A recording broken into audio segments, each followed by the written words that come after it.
Magandang araw po sa lahat ng ating mga kababayan.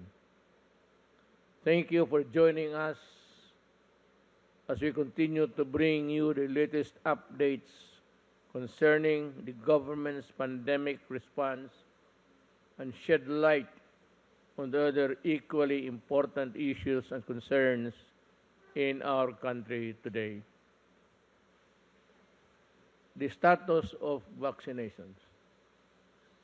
I am pleased to report to you that as of today, more than 20.3 million Filipinos, or 26% of the country's eligible population, have been fully vaccinated. Also, more than 23.6 million have already received at least their first dose. Overall, we have administered 44 million doses already around the country. Many cities, particularly in Metro Manila, Baguio, Cebu, Iloilo, and Davao, have already surpassed 50% vaccination of the target population. According to Secretary Galvez, we will get a total of at least 100 million doses by the end of October, which means that maybe we can expand the vaccination program to the general population and hopefully also our children within October. Also, we continue to ramp up our vaccination drive and are targeting to administer around a total of 55 million vaccines by October. I am pleased to report that over the past several days, the number of new COVID-19 cases have been declining, and the reproduction rate has also been decreasing.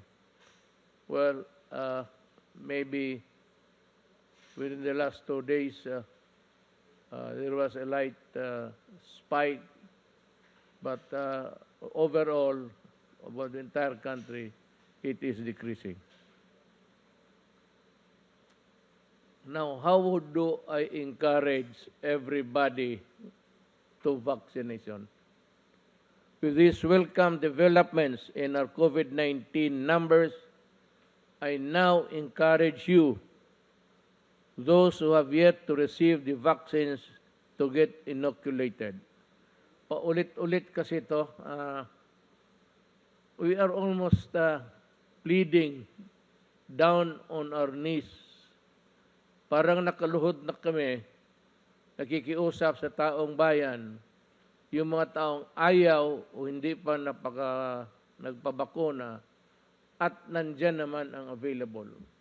If it is not yet there in your place, hindi pa dumating yung mga supply, well, perfectly understood. Pero yung nandyan na at ayaw ninyo,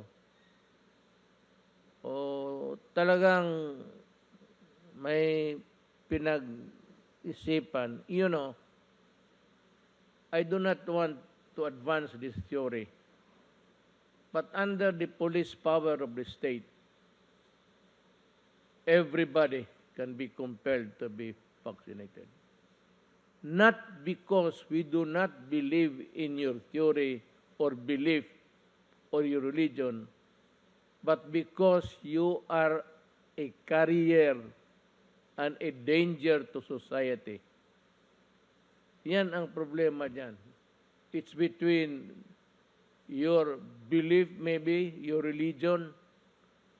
There is a division of, religion and state. Ngayon, sa ordinaryong mga araw, hindi naman nakikialam ang gobyerno. Ni minsan, government has no power to compel any religion, faith, or church to do a certain thing or not to do a certain thing. We can only cooperate. But itong police power of the state, na hahawain mo kapwa-tao mo, patayin mo, and maybe it would affect a large number of our people, then you are already a danger to society. And therefore, I said, contrary to the belief or opinion of others, opinion ko lang yan, can compel you under the police power of the state. Tama yan. Sa gobyerno, ayaw mong pagbakuna, umalis ka. Go out of government. Why? Because when you are with government, you face people. People transact business, official, audiences, or visits. Kung ikaw ang career, sabihin na ang relihiyon mo o ang ayaw ng aming paniwala o I just don't believe it. Well, I'm sorry. Yung ganon, it is completely irrelevant to us in government. Mabutit mag-intindihan tayo niyan. Because if everybody does not comply with the vaccines, and we can have a widespread wildfire spread, then the police must go in and intervene in your private life so that you cannot be a danger to society. The 7-day average of new cases decreased by 13%, and we hope that this trend will continue in the days and weeks ahead. Nagdadasal ako. Sana po, I hope God is listening. But I hope He's not busy enough with other things in the universe to just take a look dito sa kung saan tayo nagkaroon. So, paano ko kayo ma-encourage? Paano ko, hindi naman ito takutan. Government does not instill fear. Government can appeal. Government can talk. And government can pray and hope that you will listen to the well-studied, pinag-aralan, hindi lang na isang tao, buong mundo ang mga scientists. I hope that you can give credence also to the people na kung ikaw lang. May mga tao kasi pilosopo, well, this is not really to insult you, but may nakinig ako minsan sa TV, no offense intended. Sabi mo, ayaw mo, hindi ka maniwala. When you're a doctor, actually, whether you are a specialist or just a practitioner, general, pagka-doktor ka, pati abogado, medyo may kabigatan yung salita natin. And if you are convincing enough in your arguments, people might just listen to you. And that could be a problem. Sana, kung ganito naman na ayaw mo, huwag ka na, tumahimik ka na lang. But there's a freedom of speech in our country. Hindi kami dyan. But sana naman, you will go by the almost general trend all over the world na vaccination or to get vaccinated or inoculated is really the best defense for yourself and for your fellow men.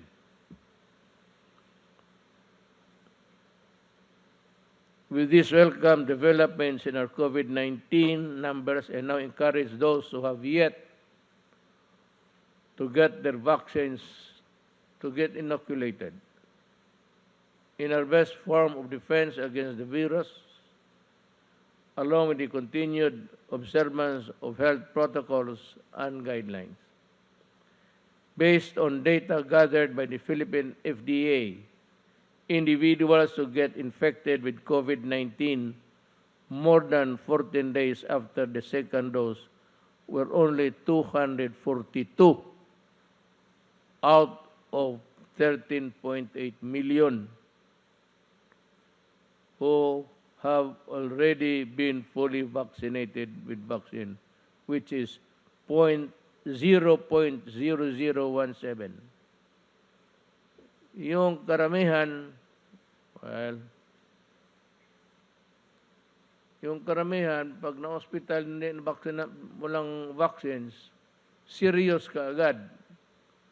You get what? You are in the critical list because well, pagka-critical ka, buksan yung bunganga mo, buksan lahat, then i-intubate ka. Yan ang mahirap yan. Intubation is not it's almost something like a last resort. Ganon ang mangyari sa iyo. So I ask our kababayans to please get vaccinated. When your turn comes, so you can protect yourself and your loved ones, paulit-ulit ito reminder lang ito, binigay sa akin. Pero kita mo paulit-ulit, again and again and again and again, para lang pumasok sa isip ninyo. Pag hindi pa pumasok sa isip ninyo,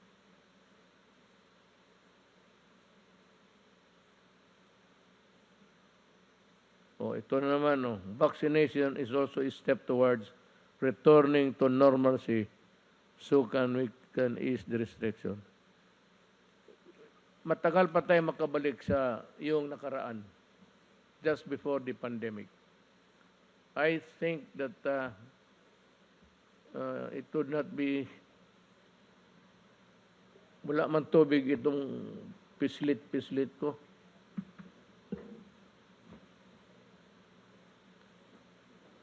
Uhaw siya.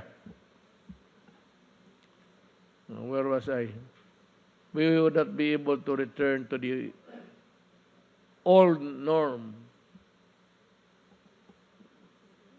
Ano pa siguro? 2 to 3 years. Pero pag ang mga tao, nandyan ang bakuna, magpabakuna na kaagad, at least ma-minimize na. And we can achieve the herd immunity, which is a long shot, but we can attain it with the help of the people. And if God helps us, we can have a steady supply of vaccines. The expiration of the shields. Pahiram nga ng shields na yung sa gobyerno. Ito.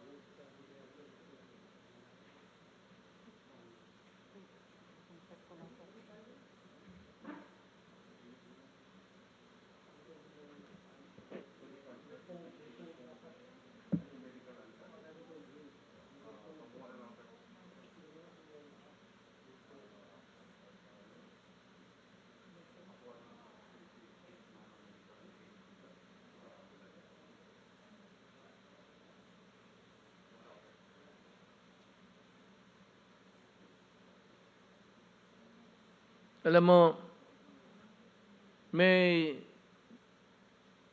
gamit kami ng plastic sa bahay namin. Hindi naman sa bahay mismo, pero sa grahe. It was plastic. I really do not know where my father got it. But yun ang ginamit niya kasi mahal man plastic na lang. Alam mo, sa totoo lang, hanggang ngayon, ang plastic nandiyan pa. At kung titignan mong mabuti, sa harap mo doon sa kabila, yung COVID, makikita mo pa. And that was about My father died at the age of 56 in 1988. Nandiyan pa yung plastic, although scratches nandyan. But after, siguro nakuha ng tatay ko mga 1992. Sa awa ng Diyos, yung plastic na yun, hindi medical grade yun. At hindi naman yung binili dahil sa pandemic. Expiration, mahirapan ako mag-ano ng medicina siguro. Pero itong makahiram lang ho ng plastic. Pare-pareho man lahat yan.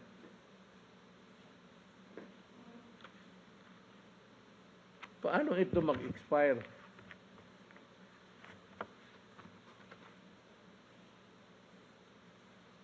Unless abusuhin mo, itapon-tapon mo. Pero kung isuot mo lang at ilagay mo ng magandang pagkalagay, ganon, paano mag-expire yan? Well, mag-expire. But maybe in about, take about 10, 15 years. Ayan, mag-expire yan dahil sa scratches. Pag-alaga, hindi sa pag-alaga. Kung maalagaan mo lang yan, matagal yan. Talagang itong sila Gordon, obvious na wala nang ibang mahanap na pwedeng ibato ng issue against officials of the executive. Eh ako, I am not bothered at all. Sabi ni Gordon na yayanig ako. Gordon, kung alam mo lang ang buhay ko, yours must be a gilded life kasi anak ka ng mayaman.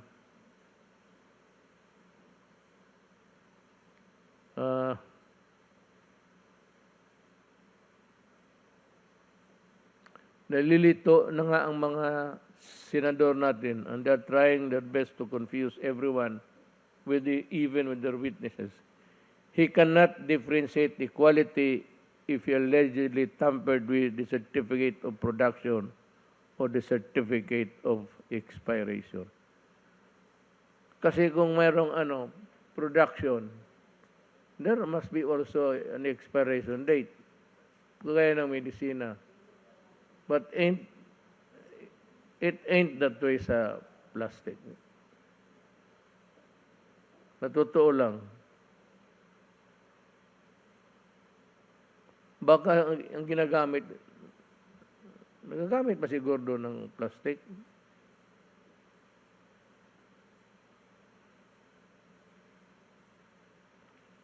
At this juncture, may ask Secretary Duque. Secretary, itong suot ko, pa-expire mo din para bakit pinapasuot mo sa akin? Kung yung binigay ninyo mag-expire, bakit mo binigay sa akin? Mamatay na lang ako, nandiyan pa yung plastic. Pakiulit nga sa mga it's a redundant story for you. Well, it's because the senators have a hard time, let me use the best term for that, comprehending all that is about this whole thing of Senate hearing. Sir. Maraming salamat ho, Mr. President at Senator Bongo, Chair ng Committee on Health at ang ating pong mga kasama, si ES Medialdea at mga kasama ko po sa gabinete at sa ating pong mga kababayan, magandang gabi po sa inyong lahat. Yung pong face shield na pinag-uusapan po, ito po yung binili ng Department of Health mula po sa PSDBM na sila naman po ang nag-angkat o sila ang bumili mula doon po sa kumpanyang Pharmaly. Yung pong medical grade na face shield, katulad po dito, yung nga lang meron pong foam. May foam dito po sa bandang taas. Na kapag sinuot po yan, yung foam, andito po yan, ano? Yung foam po, yun ang nagiging nagde-deteriorate sa sa mahabang panahon. It becomes brittle. Brittle and nagiging powder, sir. At saka yung kanyang garter, nagiging brittle din po. At yun po ang tinatawag natin na may shelf life of about 36 months. So, yan po, hindi po natin tinatanggap ang mga supplies nang hindi po ini-inspect ng ating pong DOH inspection team. Ganun din po ang akin pong nakalap na report, ang PSDBM, meron din po silang inspection team. Hindi po sila basta-basta pwedeng tumanggap ng mga supplies na hindi po ito sinusuri maigi in terms of quality o yung kalidad, yung pong quantity at in accordance with the technical specifications na yan po ang inuutos ng DOH na dapat sundin ng supplier. Otherwise, hindi po ito tatanggapin ng Department of Health. So, yun po, malinaw, meron po siyang shelf life. Ibig sabihin ng shelf life, kung iiwanan mo sa isang lugar, sa estante, naka-plastic po yan, na hindi mo gagalawin, dapat siya po tatagal ng 36 months. At ang in particular, yung pong kanyang foam ay dapat tumagal at ang kanyang garter ay dapat tumagal po ng 36 na buwan. So, ang huli na lang po, Mr. President, yung patungkol po sa aligasyon ng tampering, lumabas po doon sa Senate hearing na talagang may pinakita, may ibinunyag, isinuwalat ang isang empleyado ng Pharmaly na tinamper daw po yung production date. Yung 2020 production date, ginawa pong 2021. So kami naman po sa DOH, inatasan ko na ang Procurement and Supply Chain Office na bantayan po ito at tignan kung meron po itong mga ganitong 2021 na nakalagay po sa mga face shield na production date. At batay po sa isiniwalat ng empleyado ng Pharmaly ay akin pong pinariripaso at pinapa-inspect muli ito pong mga face shields na ito. At kung totoong meron pong pandaraya o ito pong ginawa ng Pharmaly ay kinakailangan ay bawiin ng gobyerno doon sa kumpanyang iyan yung 1 taon na kanila pong tinamper.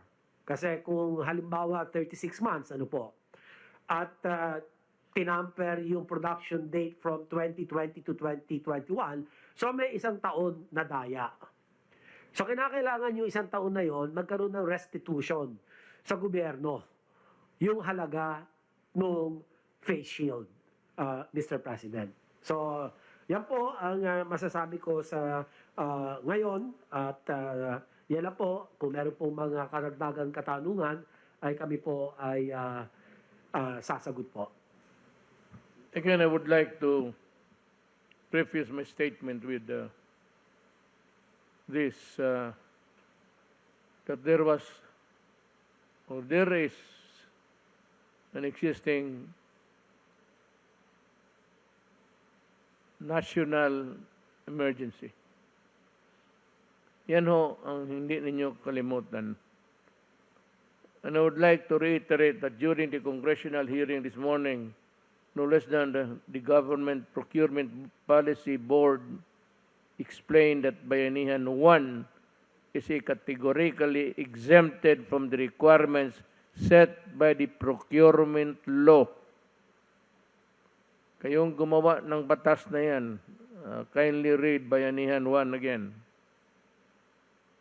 It was clear all along that the procurement of goods under Bayanihan 1 would not require minimum capitalization, net financial contracting capacity, or a single largest completed contract. These are the things that you have been hammering in the Senate hearing. Alam mo, kung ganun lang pala, bakit hindi ninyo nilagay sa batas na despite of a pandemic raging, we have to set these conditions to safeguard whatever you want to happen with the supplies and the medical lahat na binili ng gobyerno. Again, if only the members of Blue Ribbon Committee listen to the resource persons and to what has been said many times during the hearing, but they simply think they are infallible, like God. Merong isang tao lang dito sa universe na infallible, ang Diyos. So now you realize that you are not. The acts of desperation and poetic justice. I think it is high time to expose these people in the Senate who try so very hard to personify themselves as incorruptible and clean. Magandang abangan natin lahat ang baka maimbestiga para siya pa ang dapat maimbestigahan. Baka imbestigahan ngayon para siya pa ang makasuhan ng plunder. And I am referring to the so many cases that Gordon has to face.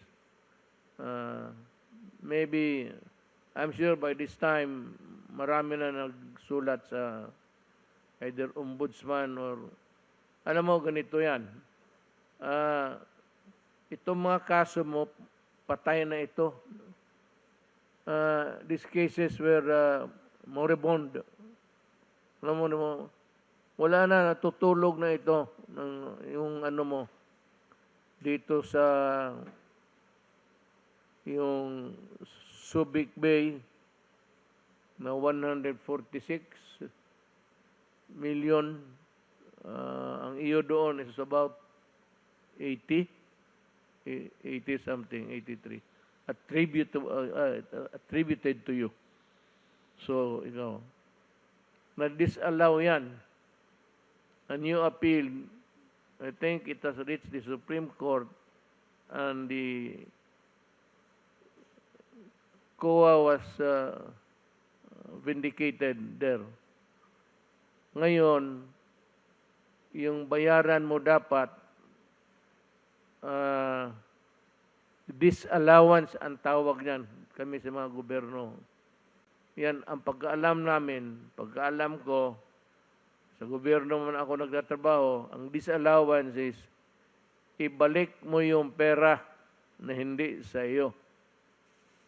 Natutulog ito, but sometime in 2016, the demand letter was sent to you to return the money. It has been, ilan? How many years have passed? Ngayon, hindi mo pa nabayaran. Ang dapat niyan, the case is actually disallowance, ang tawag niyan sa COA. Pag hindi mo nabayaran within the period demanded of you, then it becomes your personal liability and the case go to the ombudsman for, ang tawag niyan, malversation.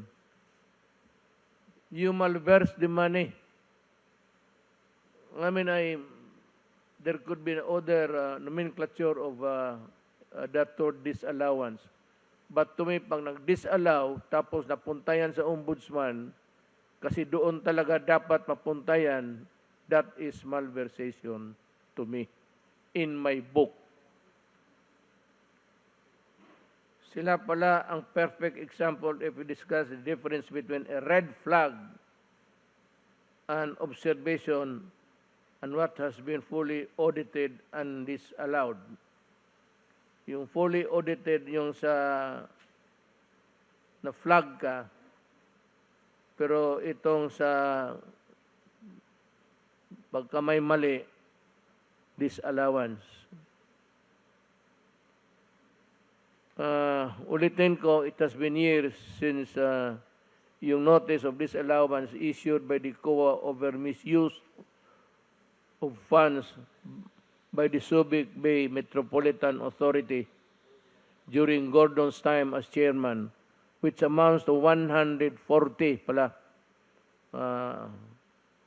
Sabi ko, correct me if I'm wrong, it's not 146. It's 140 million pesos, and up to now, hindi mo pa rin ibinalik yung 86 million pesos of which is attributable to Gordon. So sana yung pera. Mr. Gordon, you are appearing all white because you have painted everybody black there. So, ikaw na yung lumabas na puti. What now? Please answer me. Anong nangyari dito sa kaso mo? Hindi mo binayaran. It's a malverse money. It's the people's money that you have used. So where is the money? Or what happened to the money? Binigay mo ba sa ano, o nirigalo mo sa ano, o ginamit mo sa kampanya?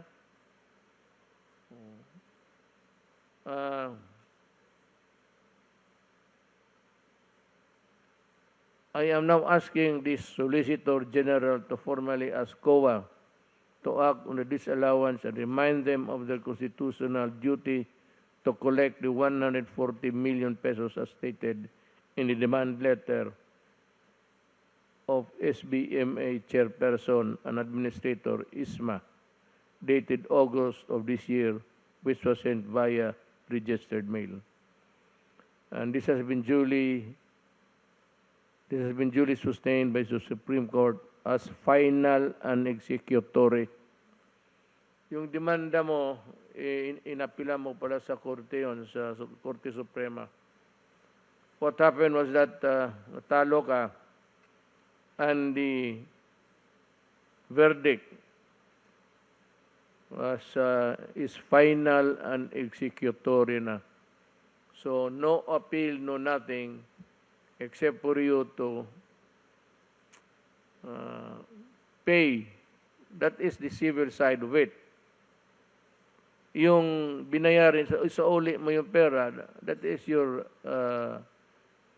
civil liability. But there is another component of that, the civil liability and your criminal liability. Yung criminal liability mo, yung mobilization. Tapos may muka ka pa na magsabi sa tao, gusto mong tumakbo ng anong posisyon na naisip mo, lahat ng ambulansya ng Red Cross, nakaplastada yung muka mo. Ako hindi naman sa Mr. Gordon, you can ask anybody in Davao. Kung meron ako niyan, may tao magsabi meron ako niyan, mag-resign ako pagka-presidente bukas. Yan ang delikadesa. Mr. Gordon, yan ang classic case of delikadesa.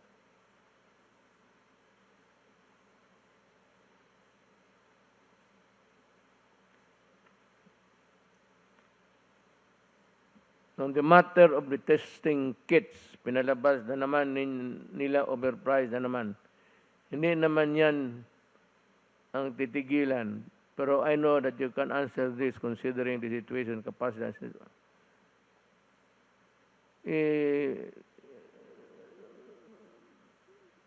Testing kits. Well, I think the Director General sa FDA can help us solve the problem. Kindly explain sa yung itong testing kits para maintindihan ni Gordon, pati ang taong bayan. Yes, sir. Meron po akong konting papakita ng mga testing kit po natin. Andali lang.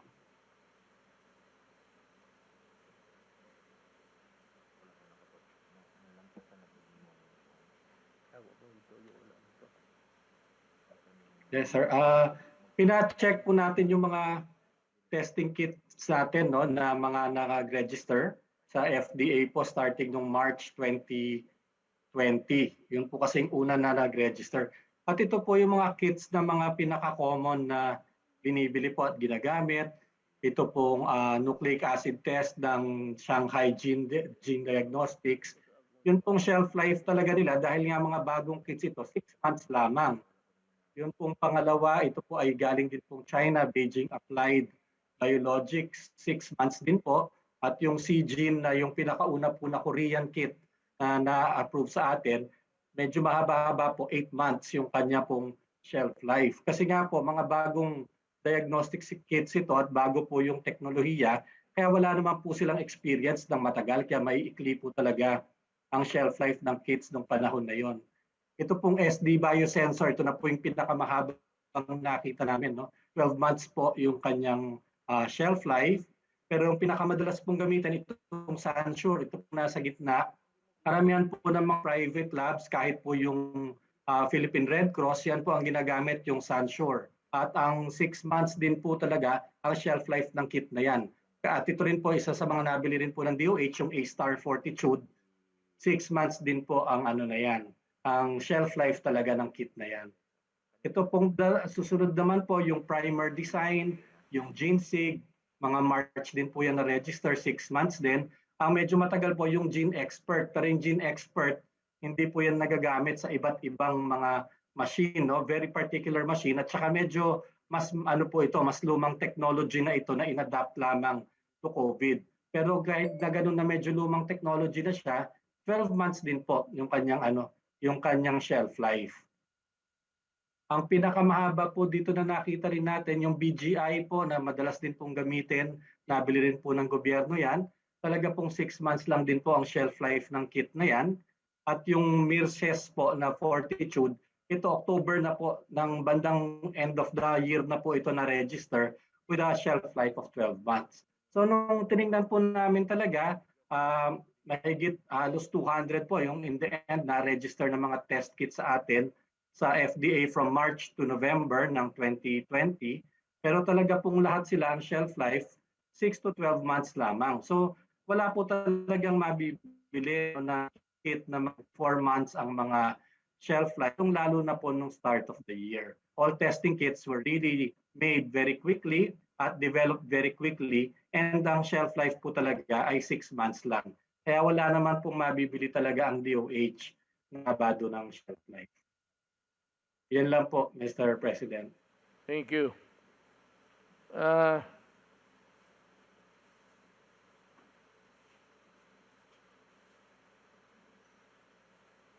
Itong may isa pa akong resource person na gusto kong lumabas. I would like to backtrack. Backtrack na ako.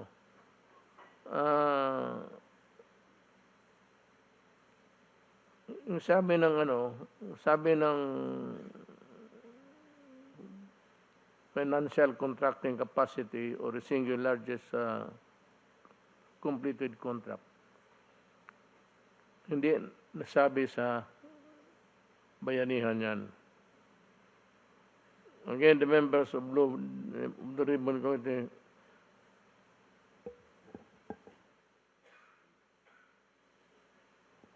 COVID na ako. Hindi kasi nag-face shield, hindi mag-mask. Pati lahat yan sa panel, no? Magka-COVID yan.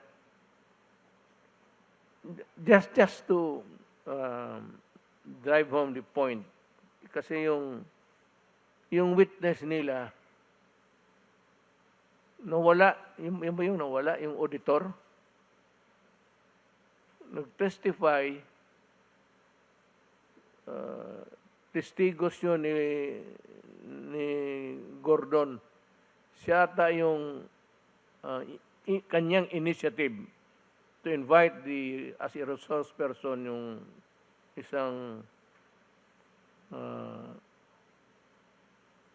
auditor.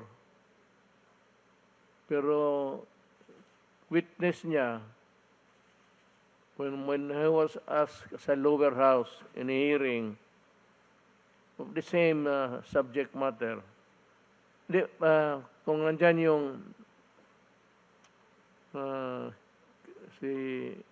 kay Congressman Marcoleta, nandiyan kayo.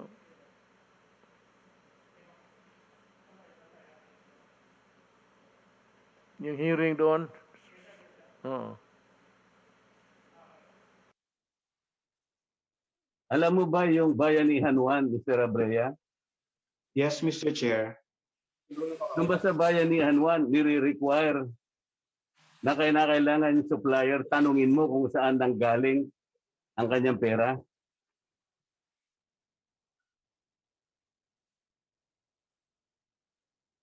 Naintindihan mo yung tanong? Uulitin ko pa ba? Kung alam mo yung Bayanihan 1, nire-require ba ng Bayanihan 1 na yung supplier, bago siya makapag-supply, kinakailangan mataas ang kanyang capitalization o kaya kailangan i-prove niya sa'yo kung saan nanggaling ang kanyang capitalization? Nire-require ba yun ng Bayanihan 1? Mr. Chair, kasama po siya sa basic due diligence, Mr. Chair. Hindi mo sinasagot ang tanong ko eh.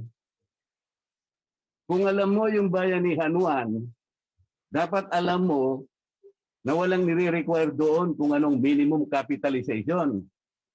At dapat alam mo rin na hindi tinatanong doon kung saan kinuha yung pera na ginamit sa kapital. Yun ang tinatanong ko sa'yo.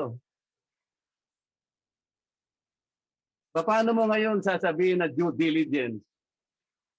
Eh wala namang requirement ang Bayanihan 1. Saan mo ibabatay ngayon yung panukat mo o yung standard mo, yung batayan mo na walang due diligence? Mr. Chair, ang due diligence po is basic principle po ng pag-iingat para po masigurado natin na may kapasidad ang kahit sino mang kumpanya o individual na makikipag-transaction po tayo, Mr. Chair. Abogado ka ba, Mr. Abrea? Hindi po, Mr. Chair. CPA po, Mr. Chair. O CPA ka? Yung due diligence, maraming klase yan. Merong necessary diligence, merong proper diligence, may ordinary diligence, merong extraordinary diligence. Alam mo ba yun? Yes, Mr. Chair. Ngayon, kabisado mo yung Article 1163 ng Civil Code. Alam mo ba yun? Hindi po, Mr. Chair. Hindi ko po kabisado. Sasabihin ko sa'yo para malaman mo. Sa Article 1163 ng New Civil Code of the Philippines, binabanggit dyan yung diligence of a good father of the family. Ito yung ordinary diligence. Ito yung walang requirement sa batas kung anong gagawin mo. Katulad ng Bayanihan 1. Hindi nire-require ang minimum capitalization dyan. Hindi rin nire-require na hanapin mo pa kung saan galing ang pera nila. Ang ginawa ng PSTBM, kahit walang ganong requirement, nagtanong pa rin. Ordinary diligence ang ginawa niya. Dapat pinasalamatan mo sila because kahit hindi na kailangan, ginawa pa rin nila. Did you understand? Opo, Mr. Chair. Okay. So anong batayan mo na sinabi mong walang due diligence kasi hindi tinanong kung saan ang galing ang kanilang pera? Eh hindi naman nire-require ng batas yun. Yun po Saan mo kasi yung tinatay? Kasi Yun po. tinawag ka nilang expert witness. Ang expert witness, maski na sa regular court, ay tinatanggap sapagkat ang sasabihin mo ay talagang makatutulong. Beyond the understanding of the regular court, makatutulong ka talaga. Ngayon, nag-testify ka as an expert witness. Naghahanap ka ng due diligence. Yung batayan, hindi mo alam. Wala ka palang batayan eh. Sinasabi ko sa iyo ngayon that Bayanihan 1, including the emergency procurement under PSDBM, the negotiated contract, do not require minimum capitalization. Those rules do not require also that you will have to ask where the money came from. And there is no basis for you to judge and pass judgment on whether their action came from due diligence or not. Ang sinasabi mo, Mr. Abrea, kinakalculate ko lang, ay yung traditional na ginagawa under normal circumstances. Halimbawa, yung public bidding during ordinary circumstances. Kailangan talaga yung tinatawag na net financing contracting capacity. Kailangan din yung SLCC na sinasabi. Ito yung single largest completed contract. But this is under the circumstances of ordinary public bidding. We are not under ordinary public bidding. We are under a public emergency. This country has been placed under national calamity for 3 times. Did you consider that when you testified before the Senate Blue Ribbon Committee? Yes, Did you Mr. consider that? Yes, Mr. Chair. Oh, when you consider that, paano mo ngayong sasabihin na walang due diligence? What is the basis? Ganito na lang para maintindihan mo, Mr. Abrea.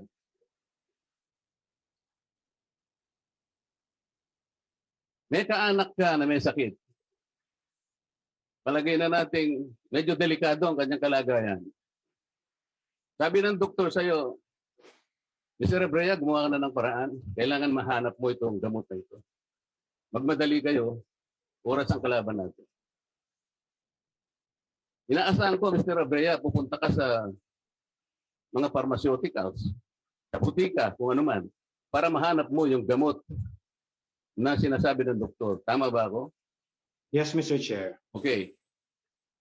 Meron ngayong 3 butika ang nagsabi sa'yo. Yung isa, 10 piso lang yung gamot. Yung isa naman, 50 pesos. Pero wala silang supply. Yung isa, 1,000 pesos, sila lang merong supply. Anong gagawin mo, Mr. Abrea? Naghahanap ka ng gamot at naghahabol ka ng panahon. Because you are trying to save life. Yung kaanak mo. What will you do? Bibili po ako, Mr. Chair, dun sa may supply, Mr. Chair. Yung 1,000 pesos. Kahit na yung kalaban niya, 10 pesos and 20 pesos lang. Because they don't have the supply at the time you needed most. That particular drug. Tama? Tama po, Mr. Chair. Tama ka talaga. Ngayon, ibig mo ba sabihin, doon sa nagbigay sa iyo ng gamot na yun, 1,000? Tatanungin mo ba siya? Teka muna, tingnan ko nga yung capitalization mo kung tunay ka talaga. Tatanong mo ba sa kanya yon? Hindi po, Mr. Chair. Okay. Tatanungin mo ba kung saan nanggaling yung kanyang capitalization? Because if you do not do that, sasabihin mo wala kang due diligence. Sasabihin ba ng kamag-anak mo, yung kapamilya mo, what is your name, sir? Mr. Mon Abrea. Mon, sabi niya, Mon, wala ka naman due diligence eh. Binili mo kagad eh. Padaskul-daskul ka naman. Bakit hindi mo muna tinanong kung yan ay may capitalization? Bakit yan hindi mo muna tinanong kung saan niya kinuha yung kanyang capitalization? Baka naman kinakailangan i-report mo yan sa AMLA. Baka hindi nagbabayad ng BIR niya. Gagawin mo ba yan, Mr. Abrea? Doon po sa gamot, Mr. Chair, hindi po, Mr. Chair. O tama. Hindi mo naman talaga gagawin. Dahil naghahabol ka ng panahon. Because you need to save lives. Halimbawa, Mr. Abrea, yung binilhan mo ng gamot na yon, ay kinuha niya lang doon sa kaibigan niya. Kasalanan ba yun kung halimbawa kumontak siya ng kaibigan niya sapagkat gusto rin niya magbenta? Hindi naman siya yung nag-manufacture nun. Pero kinuha niya sa ibang supplier. Pero yung supply, tama. Yun ang sinabi ng doktor. Mali ba yung ginawa ng supplier, Mr. Abrea? Sa tingin ko po, hindi naman po, Mr. Chair. O yun.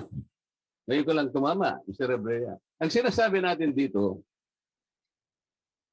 hindi tama na husgahan mo sa pamamagitan ng financial statement. Titingnan mo ang maraming bagay. Ano bang panahon natin? Di ba peligroso tayo? Di ba tayan ba ako para sabihin walang due diligence? Dahil hindi ba tinanong ng PSDBM kung saan niya kinuha yung pera? Kung nanghiram siya ng pera? Wala ng due diligence? Hindi ba pinag-uusapan natin kung sinong nakapag-deliver? Kagaya nung halimbawa natin, yung nakapag-deliver sa'yo, yung pangatlo, medyo mahal nga lang, pero nagkataon siyang may supply. At nag-aabubuhay yung kamag-anak mo. Questionin ba ng pamilya mo sapagkat hindi ka man lang kanya nagtanong. Sino ba yung binilhan mo na yun? Tinanong mo yun kung maraming utang yun. Tinanong mo ba yung kanyang stockholders kung mga may criminal records yung mga yan? Gagawin mo ba yun, Mr. Abrea? Hindi po, Mr. Chair. Salamat po, Mr. Chair. Wala na po kita tanong sa kanya. Well, that completes the story of yung witness nila na hindi na bumalik. Apparently, the witness dovetailed the questions and the answers which Congressman Marcolita wanted to come out from his mouth. Lumabas yung totoo. At baru yung totoo nagsasabi, hindi na wala na. After that, nawala. Hindi na makita.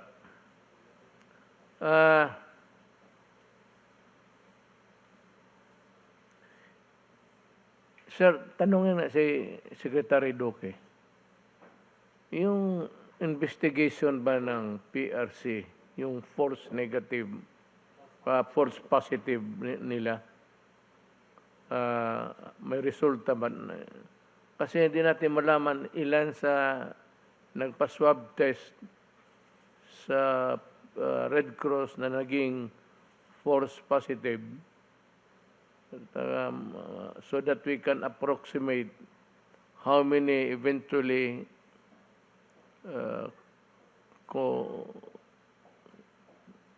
contracted the disease because of the false finding. Do you have a copy of this investigation being conducted by the PRC? Or were you given at least a rundown of what's happening there? Well, Mr. President, yung pong preliminary report po sa akin ay yung sa PRC Logistics and Training Center sa Subic. Ito po yung sumuri ng mga nasopharyngeal swab. Ito po sa throat at saka sa may ilong. Yung 49 out of 49, lumalabas po na nag-positive. So 100%, lahat. No exception, lahat nag-positive. That was a result that was released on September 3, 2020. So ang ginawa po nung mga nagkaroon ng positive test results sa PRC sa Logistic and Training Center sa Subic, nagduda po sila. So pumunta ngayon sila sa Medical City Clark Laboratory. At doon po, September 6, nagpa-swab ulit sila, nasopharyngeal and oropharyngeal swab. At lumalabas, out of the 49, 5 po ang nag-positive lamang. So 10% lang po compared sa 100% sa kabila. Ngayon po, kasalukuyan ay iniimbestigahan po ng Research Institute for Tropical Medicine at meron po silang report na lalabas pa lang, makukumpleto ang kanilang investigation, Mr. President, by October 8. So antayin lang po natin dahil medyo masalimuot po yung proseso ng kanila pong investigation. Dahil kinakailangan po rito, highly technical po ang proseso. At 4 po ang mga hakbang na kanila pong ginagawa. Yung number 1, yung pagriripaso po ng mga laboratory records noong pong mga ginawang testing ng PRC at sinisiguro po nila kung tama yung testing protocol, kung nasunod ho ba talaga yung proseso. Pangalawa po ay yung pagriripaso ng tinatawag na case investigation reports. Dito po ay biniverifika yung exposure, yung symptoms, at mga iba pa po mga relevant clinical and epidemiological information. At pangatlo po, meron tinatawag na remote verification. Dito nililipaso naman po yung mga prosesong isinasagawa ng mga laboratorio at yung pong mga measures or procedures, no?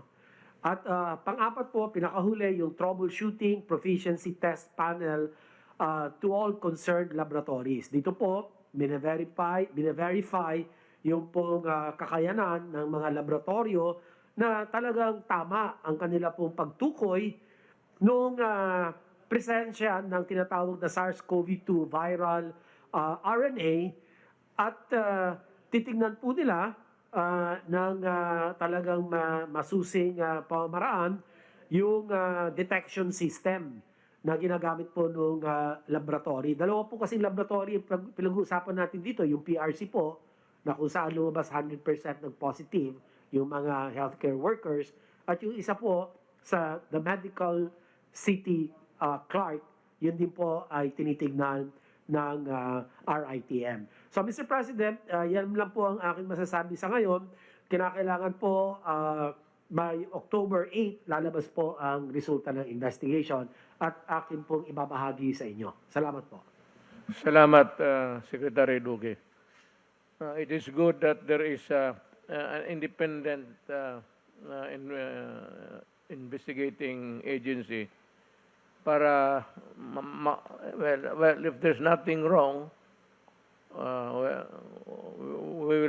we can accept that. If there is something wrong, then the chairman of the Red Cross has to answer for it. It's yung supervision mo was not done properly in the absence of a supervised examinations in your agency, that hindi ninyo nagawa yan. I think that Gordon has to answer for that also. Now I want to focus on my attention on what appears to be an intimidation of resource persons during the Blue Ribbon Committee. Dahil ba hindi ninyo nakuha ang sagot na gusto ninyong marinig sa isang resource person, inikulong ninyo at gusto pa ninyong ipalipat na sa Pasay City Jail. Nandoon na nga ngayon.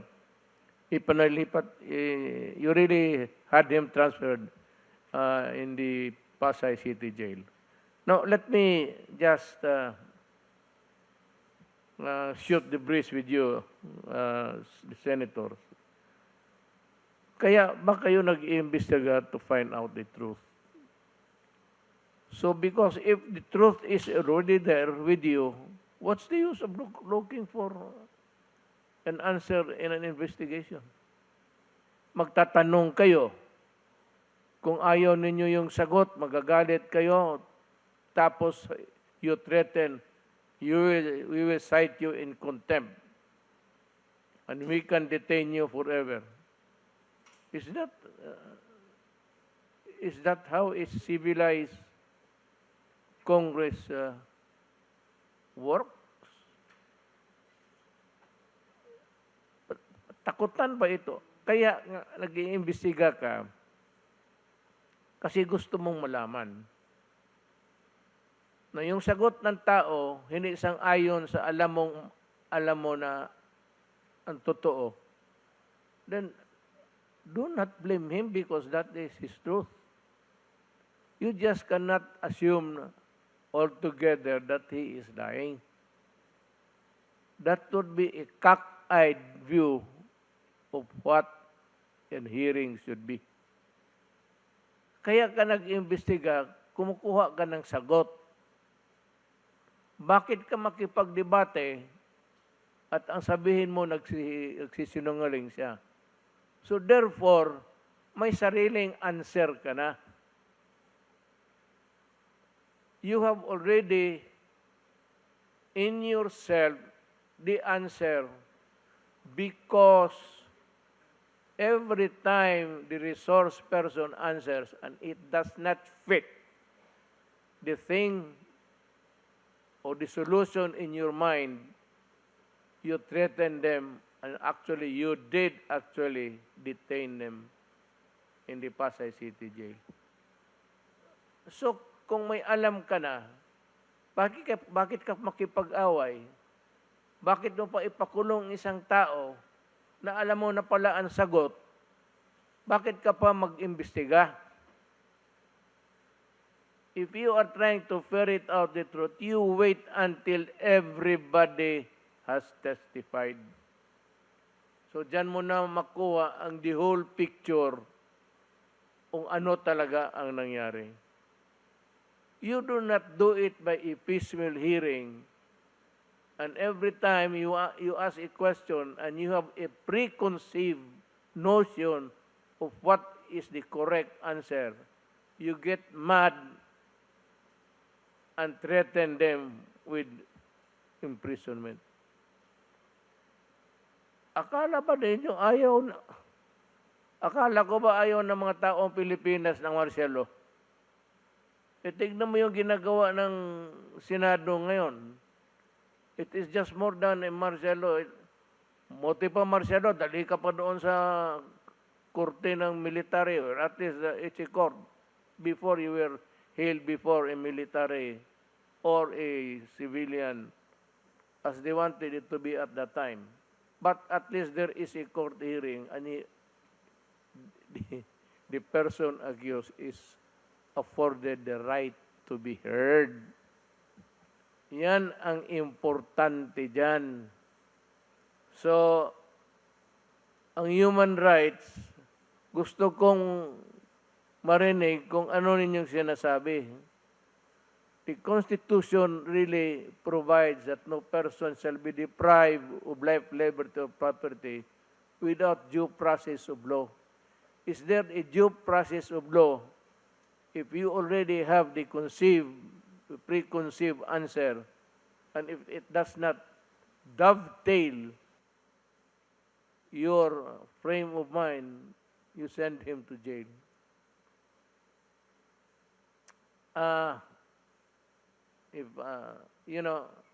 Just piece of advice. I think sino yung tao na sabi ko nga, durugin na ninyo. Yung parmalin, durugin na ninyo. Pero not at the expense of the constitutional rights of whoever is testifying there. Hindi ko ninidepensa, nagsasalita na ako bilang abogado kasi nakikita ko dito sa briefer ko, kinulong na ninyo. So what's the use of hearing kung may alam ka na pala na Mr. Gordon, you're a lawyer. Uh, do not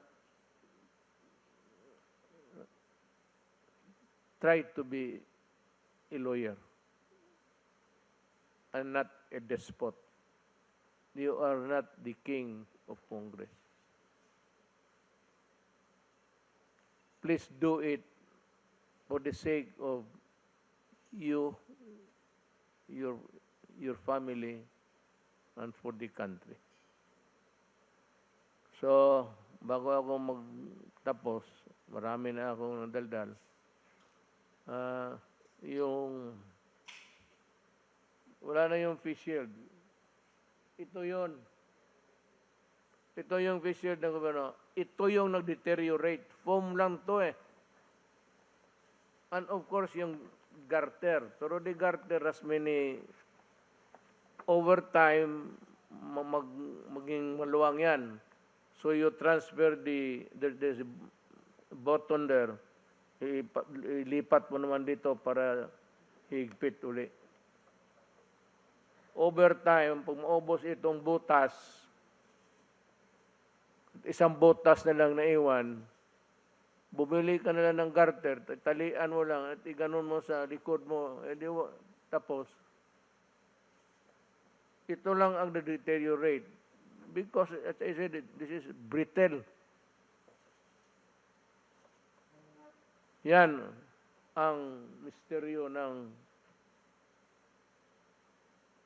kung iganon mo yan, yun na yun. Yan ang face mask. Pero nandito yung para sa pawis. Kung wala ka namang foam, pwede ka naman mag-trapo ng panyo mo.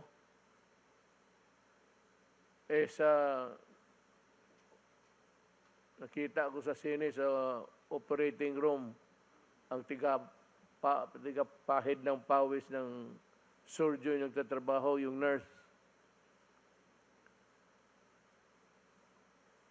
Ito lang ang Actually, ang mag-ano niyan, yung foam, marami kang makitang foam ngayon. Guntingin mo lang. Nag-ilagay mo ng paste, yun na yun. If that is really what you're talking about the product. How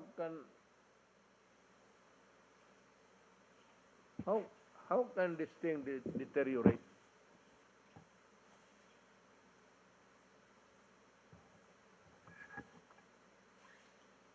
Improper handling of abuse in the use of the masisira talaga. Kung meron itong ilagay mo lang yan dyan.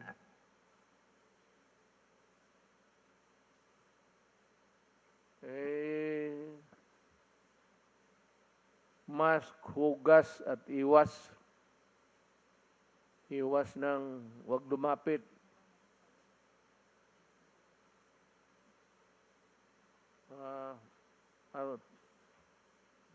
Ito pa. Ito para kay Gordon lang rin. May I ask the senators if it is true that the hallmarks, H-I-L-M-A-R-C, may S, is it true that Hillmark is the contractor of the new Senate building being constructed? Is this the same Hillmark contractor that built the Iloilo Convention Center and the Makati City Hall building, too, that the Senate also investigated during the last administration?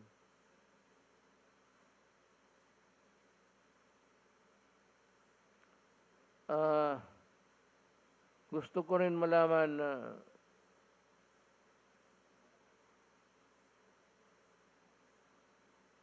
sa iyo, Mr. Gordon, yung dalawang building, paki-report na rin sa tao. The reason why the people are also interested in the investigation, in the audit, is gusto ng tao, buksan ninyo ang libro para makita kung saan tumakbo yung pera. Yan ang gusto ng tao. Hindi na masyado sila sa audit-audit. Nakakalito yan sa ordinaryong tao. Kaya ako ngayon, hindi naman ako CPA. But kung sabihin, buksan mo ang libro para malaman ng tao. Maraming salamat, Senyor Gordon. Sunod, let me give you a run. I'll bring you through the people who are here to testify. Si Secretary Doque, Secretary Lorenzana, Secretary Galvez.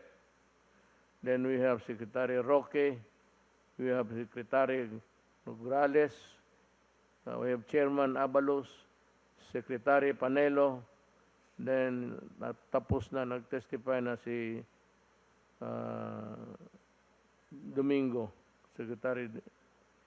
Ngayon yung iba, si Secretary Medaldia, I think Secretary Dison will have something to say also. So I will call Secretary Delphine Lorenzana to talk. Magandang gabi po, Mr. President, Senator Bong, Executive Secretary, and ang mga kasama kong mga lingkod bayan. Magandang gabi din po sa inyo. Ito po aking ulat ngayon, Mr. President, ay ang mga ginagawa ng Crisis Action Plan Groups na ating ginawa mga 8 weeks na nakakaraan. Slide 2, please. Balik.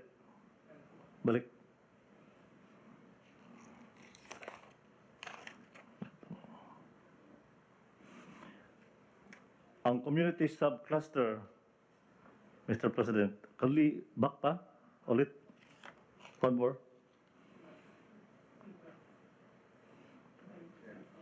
Yeah, sunod. Next. Okay, ang community subcluster ng Mr. President ay nakapagpatupad ng alert level system sa NCR at granular lockdown sa 2,221 houses, 8 commercial establishments at paaralan, 27 residential establishment at buildings, 34 streets, 13 villages o subdivisions, 19 blocks at 14 settlements. Nagpatuloy sa pag-hire ng mga contact tracers sa buong bansa na kasalukuyang nasa 127,326 katao. Next slide, please. Napabilis ng pagsasagawa ng contact tracing mula 26,245 noong nakaraang linggo, tumaas sa 29,250. Ang suspect at probable cases ang na-trace, na-assess at na-isolate sa loob ng 24 oras.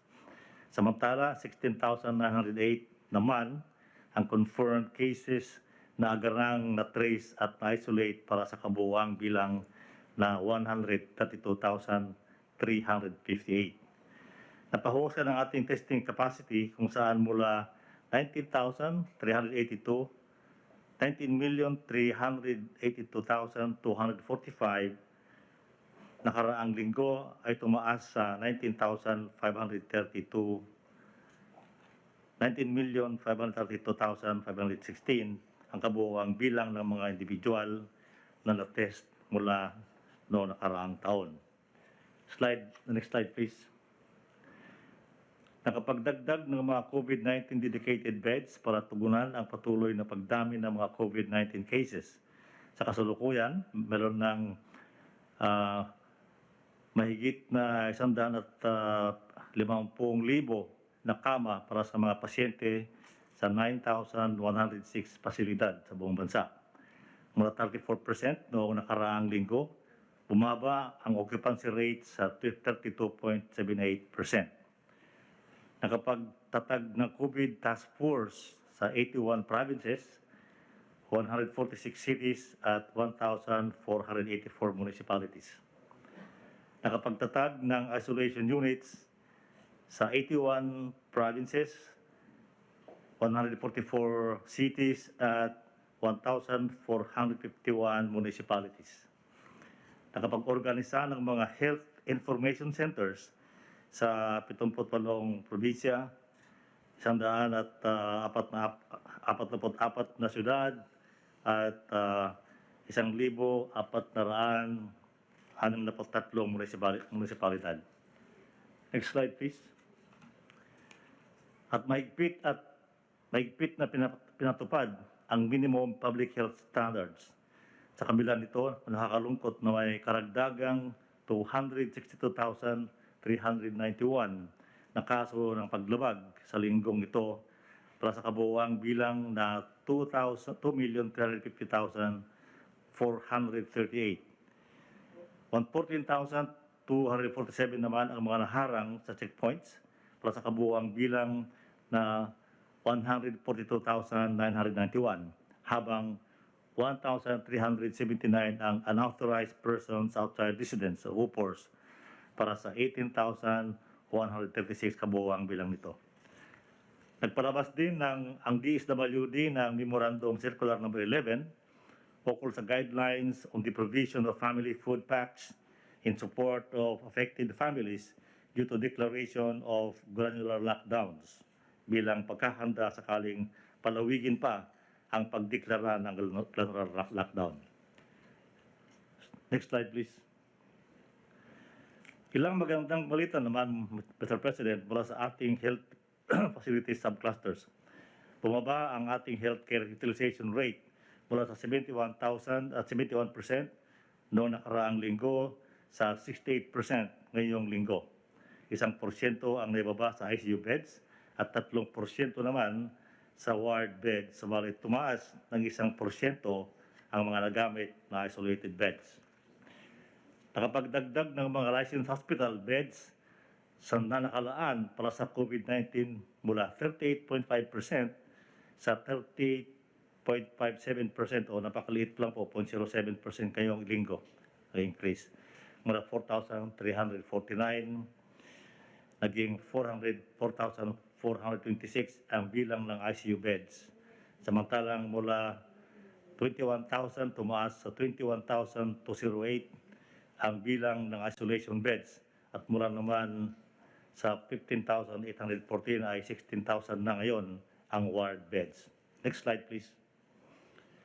Napag-alamang 67% o 67% sa ICU at 84% sa mga intubated patient ang hindi pa nabakunahan. Kaya naman patuloy tayong nananawagan sa ating mga kababayan na magpabakuna laban sa COVID-19 upang maiwasan ang pagkakahawa o pagdanas ng malalang sintomas dito sa maaaring humantong sa pagkamatay.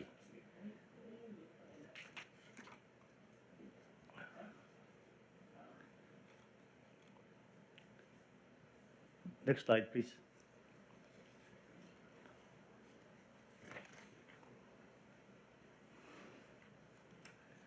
Patuloy nating titiyak na may kasapat na healthcare professionals na kumakalinga sa mga COVID-19 patients mula 9,363 o 91.88% ay nasa 9,672 na or 94.84% ang na-hire sa kasalukuyan. Patuloy din nating sinisiguro ang karampatang allowances at incentives nila. Pagtitiyak ng karagdagang 325 million na pondo para sa mga DOH hospitals sa buong bansa para sa gamot, PPEs, medical supplies, pasweldo at benepisyo sa mga health workers at iba pang kailangan. Pagpapalabas ng mga sumusunod na patakaran ukol sa paggamit ng medical oxygen DOH Memorandum Number 2021-0357 on the revised contingency plan to secure enough oxygen supplies in hospitals during a COVID-19 surge. DOH Administrative Order number 2021-0042 on COVID-19 surge response plan for health facilities. DOH Circular number 2021-0291 on suggested retail price of medical oxygen products, at DTI Memorandum number 2021-0395 regarding the issuance of a regional IETF resolution on the prioritization of production and distribution of medical grade oxygen. Nagsagawa rin ng planning workshop noong September 17 ang DTI para maibsan ang kakulangan sa supply ng medical oxygen. Next slide, please. Mula naman sa ating borders subcluster, tumaas ang bilang ng mga na-quarantine ng mga returning overseas Filipinos mula 157,293 noong nakaraan sa 169,434 ngayong linggo, o 68,814 nito ang land-based OFWs, 51,720 ang sea-based OFWs at 44,723 ay mga non-OFWs. Pinalawig ang implementasyon ng One Health Pass sa mga pasahirong bumabalik sa Pilipinas. Pinaiting ang pagbabakuna sa mga dumarating sa bansa, kung saan mula sa 22,723 ay 61,197 na ang kabuuang bilang na nabakunahan na. Nakapag-assist sa 6,82 nating kababayang nakabalik sa bansa, nalulan ng 26 bayanihan flights. Nakapagdagdag ng quarantine rooms para sa mga balikbayan. Nasa 11,710 na ang kabuuang bilang ng mga ito sa NCR, Clark, Cebu, Davao at Subic Bay, na may occupancy rate na 45.58%. Mayroon ding mga 912 isolated rooms para sa mga balikbayan na may occupancy rate ngayong 70.5%.